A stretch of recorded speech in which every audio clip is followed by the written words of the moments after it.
बिस्मिल्लाहिर्रहमानिर्रहीम अस्सलातु वस्सलामु अलैका या सय्यदी या रसूलल्लाह अस्सलातु वस्सलामु अलैका या सय्यदी या हबीबल्लाह। तमाम सुनने वालों को अस्सलामु अलैकुम। मैं हूं राना नाज़ीम और आप देख रहे हैं वीएन पॉइंट। बजट के बाद कुछ होने वाला है, इस बात की गूंज इतनी ज़्यादा हो चुकी है कि अब कई अहम तरीन जगहों पर इस चीज़ को ना सिर्फ डिस्कस किया जा रहा है बल्कि इस चीज़ पर यह बात की जा रही है कि जो कुछ होना है अब बजट के बाद ही होगा। क्या होने जा रहा है बजट के बाद, ये आज के व्लॉग में आपको बताते हैं। अडयाला के बाहर गाड़ियाँ किस लिए आई, अडयाला से किसको शिफ्ट करने की तैयारी थी और वे किसकी टेलीफोन कॉल पर लोग वापस चले गए। तहरीके इंसाफ से एक अहम तरीन शख्सियत का राब्ता हुआ है। किस शख्सियत का, इन खबरों पर बात करते हैं। सबसे पहले तो आपको यह खबर दे दूं, इस बात को नोट करके रख लीजिएगा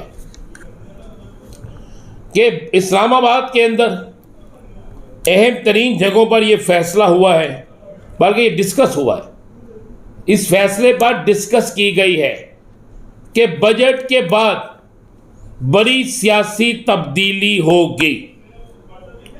ज़राए कहते हैं कि बड़ी सियासी तब्दीलियों के लिए ना सिर्फ काम मुकम्मल हो चुका है बल्कि ये इस तरह अचानक से शुरू होंगी, इस तरह अचानक से बहुत से इत्तेहादी, इस तरह अचानक से बहुत से ऐसे अरकान असम्बली जिनके मतलब कोई सोच भी नहीं सकता, पहले उनकी तरफ से आवाज़ें उठना शुरू होंगी, पहले उनकी तरफ से बाकायदा एक शोर आएगा और फिर उसके बाद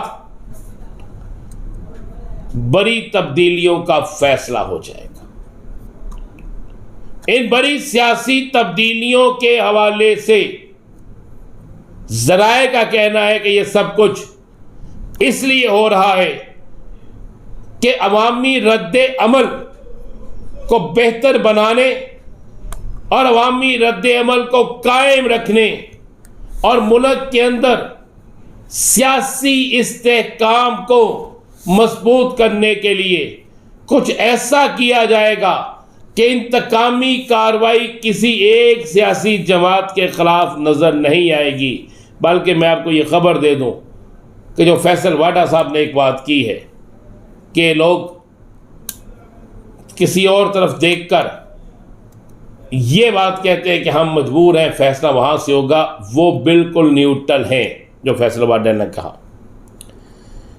तो लेकिन मेरे पास जो खबर है वो ये है कि बात अब न्यूट्रल की ही तरफ गई है और बात यहाँ तक है कि बजट के बाद सिर्फ बजट की मंजूरी होनी है और उस मंजूरी के बाद आप अचानक से सिनेरियो को तब्दील होते देखेंगे। याद करें, जब इमरान खान के वक्त में एक बड़े सिनेरियो को तब्दील किया गया था, कप्तान की हुकूमत ख़त्म की गई थी, तो कप्तान की हुकूमत का ख़त्म होने से पहले आपने देखा कि बाकायदा प्री प्लान सारी चीज़ें अरेंज की गई, जिसका इंकिशाफ खुद मौलाना फजलुर रहमान ने किया।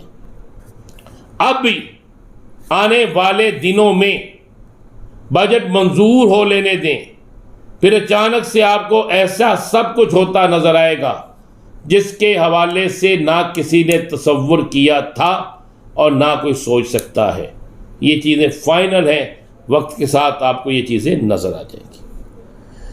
कप्तान को अडयाला से शिफ्ट कर दिया गया, ये खबर बड़ी तेज़ी से फैलना शुरू हो गई कि शिफ्ट कर दिया गया या शिफ्ट करने की तैयारी है, ये दोनों लफ्ज़ इस्तेमाल हो रहे थे।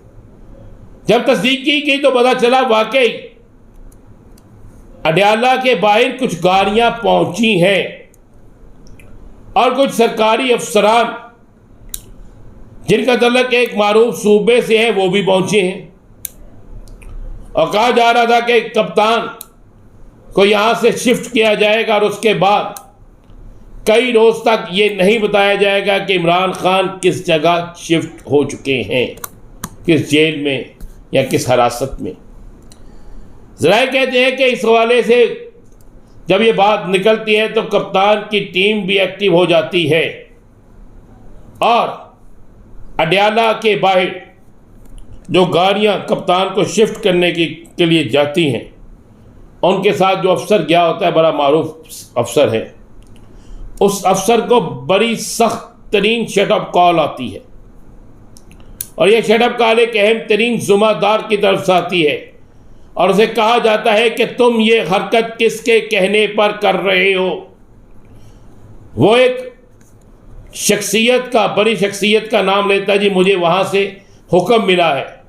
तो कहा जाता है कि हमने इस बात से मना कर रखा है, आप फौरी यहाँ से वापस चले जाओ और अगर आप वापस नहीं गए तो सख्त कार्रवाई होगी। ज़राए कहते हैं कि वहाँ से फौरी तौर पर गाड़ियाँ वापस चले गई और कप्तान को शिफ्ट करने की कोशिश नाकाम हो गई।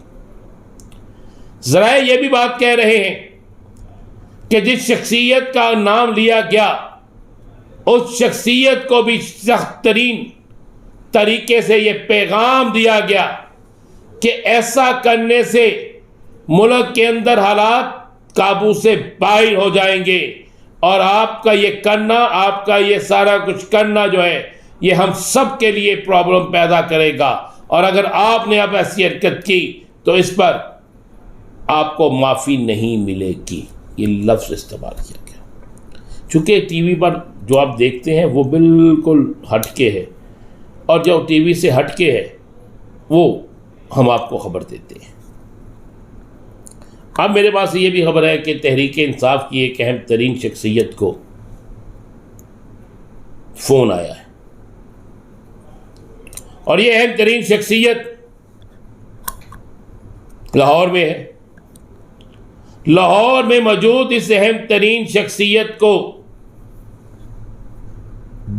अहम तरीन शख्सियत का फ़ोन आता है और इस अहम फ़ोन में उनकी खैरियत दरियाफ्त की जाती है और खैरियत दरियाफ्त करने के साथ साथ उन्हें ये बात कही जाती है कि आप अपनी कोशिश को जारी रखें और मुफाहमत का कोई बेहतरीन रास्ता निकालें क्योंकि इस वक्त मुफाहमत की ज़रूरत है।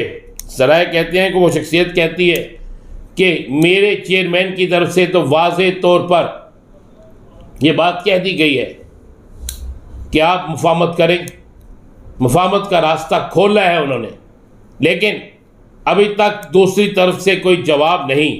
ज़राए कहते हैं कि कहा गया कि कुछ अरसा, कुछ वक्त लगेगा, मामला ठीक हो जाएंगे, लेकिन कुछ चीज़ों पर आपको कंप्रोमाइज़ करना पड़ेगा। और ये भी कहा गया कि जिन चीज़ों पर आपको कंप्रोमाइज़ करना पड़ेगा, जिन शराइत पर, वो शराइत आपको बताई जाएंगी, आप उन शराइत को आगे भेजें। तो अगर वो मान गए तो फिर घंटों में सारे मामला दुरुस्त हो जाएंगे।